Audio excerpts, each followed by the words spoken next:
Ini mengungkapkan bahwa Pangeran Cavaldi telah berdagang hampir secara monopoli dengan wilayah Desmond. Pangeran Mariel berkata Anda selalu dapat membuat dalih entah bagaimana caranya. Maris Morris McCory bersikeras mereka harus mengeluarkannya dari faksi sebelum ini meningkat. Seorang bawahan setuju sepenuhnya sementara yang lain berpendapat mereka harus fokus pada pemulihan kekeringan, bukan perang. Sir Bernorton bertanya apakah mereka hanya tidak menyukai anak itu. Maris Morris McQuarrie meledak menanyakan apa yang baru saja dia katakan. Roselene melangkah maju dan memberitahu semua orang untuk tenang. Mereka sekarang harus menyusun solusi untuk memecahkan situasi. Argumen hanya membuang-buang waktu. Marquette Morris McQuarrie mengklaim dia sangat tenang dan ini jelas merupakan umpan bagi keluarga Duke untuk diganggu. Orang lain masuk dan berkata dia setuju, berbicara kepada rekan-rekan royalisnya yang terkasih. Semua orang tercengang dan berbisik bahwa dia berasal dari keluarga Duke. Maris Branford mengamatinya dan berkata, Count Faut berkata Baroness Lane menyerang Count Cavaldi, seorang bangsawan netral, sementara semua orang menderita bencana alam.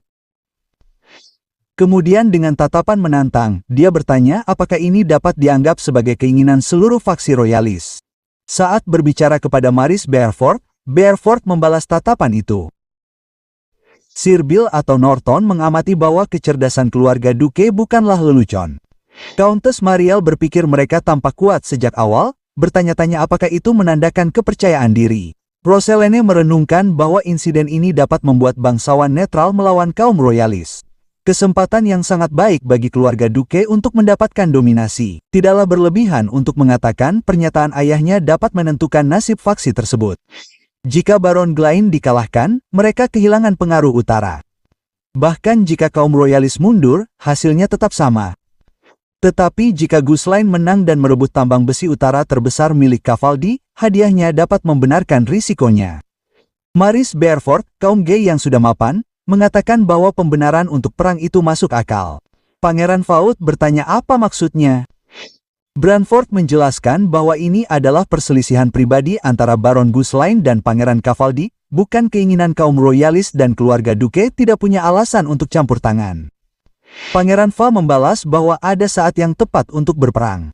Berdiam diri dan tidak melakukan apapun berarti mengabaikan tugas mereka sebagai bangsawan royalis untuk menjaga ketertiban kerajaan. Markeo ukuran Branford dan mengatakan dia tidak mengerti mengapa keluarga Duke begitu sensitif. Pangeran Faut tampak terkejut dan Bearford menambahkan bahwa seolah-olah Pangeran Cavaldi adalah boneka keluarga Duke. Adegan kembali ke kastil Pangeran Cavaldi tempat teriakannya bergema. Gusline memuji penilaian Gillian. Ka menambahkan bahwa sang pangeran tidak akan pernah memakai anting-anting lagi. Pangeran Cavaldi berlutut kesakitan karena anak panah yang merobek telinganya. Para prajurit bergegas membantunya, berteriak agar dia menghentikan pendarahan. Marah, Pangeran Cavaldi memerintahkan semua pasukan untuk mengambil posisi. Ia mengutuk mereka dan memerintahkan anak buahnya untuk menumpahkan darah hama itu. Tunjukkan keagungan kastil Cavaldi yang belum pernah ditembus dalam sejarah. Para prajurit berteriak, ya, serempak.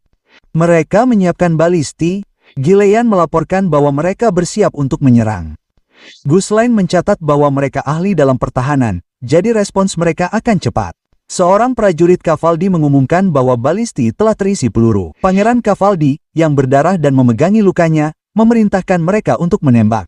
Ratusan anak panah melesat ke langit menuju tempat Ghislaine berdiri dengan kudanya yang gagah. Tembakan-tembakan itu akan mengenai ketika, dengan tatapan serius dan penuh tekad, Ghislaine meraih pedangnya. Beberapa anak panah menghantam perisai. Anak panah yang diarahkan ke mereka bertiga, Ghislaine, Gillian, dan Kerr dibelokkan oleh senjata mereka. Anak panah lainnya berlindung di balik perisai. Mereka muncul tanpa cedera dari serangan itu. Pangeran Cavaldi menatap, terkejut dengan apa yang dilihatnya. Ghislaine mengejek, bertanya, hanya itu yang kau punya? Dia menoleh ke anak buahnya dan memerintahkan semua orang untuk mundur ke posisi utama dan bersiap untuk operasi berikutnya.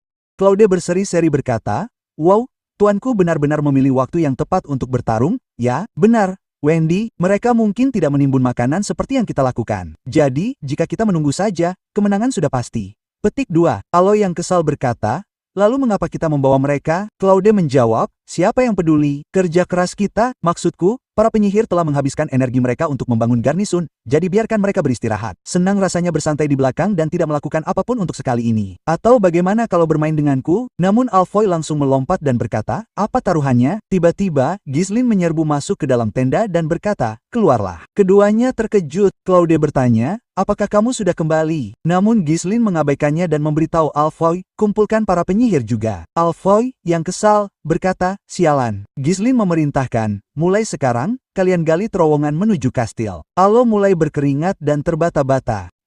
Claude bilang kita akan menang meski hanya bertahan di posisi. Apa kau benar-benar akan repot-repot dengan usaha itu? Petik 2. Ghislaine menjawab, kita tidak bisa hanya menunggu jika ingin menyelesaikannya sebelum keluarga Duke mengirimkan bantuan kepada Cavaldi. Ia melihat benteng mereka dan menyimpulkan, perang ini akan berakhir lebih cepat dari yang kau bayangkan. Teriak Count Cavaldi, Fenris, bocah kurang ajar ini. Ia mencengkeram lukanya dan berkata ia berani melarikan diri sambil melubangi telinga diriku yang mulia. Para penasihat berkata melawan daya tembak kita yang luar biasa, mereka tidak akan berdaya. Yang lain berkata mereka jelas beralih ke taktik menunda karena tahu kita kekurangan makanan. Count Cavaldi, dengan marah, menjawab, maksudmu mereka akan menunggu sampai kita menyerah? Namun keluarga Duke berdiri di belakangku. Ia menambahkan, mereka tidak akan meninggalkan tambang besi utara terbesar yang kukendalikan, jadi mereka pasti akan mengirimkan bantuan. Kita hanya perlu bertahan sampai saat itu. Petik 2. Seorang prajurit melapor kepada Count. Sepertinya mereka sedang menggali di bawah kita. Count terkejut. Dia mengintip melalui monlenya, melihat mereka, dan berkata, tidak dapat dipercaya. Apakah mereka benar-benar berlatih di tempat terbuka seperti itu? Petik 2.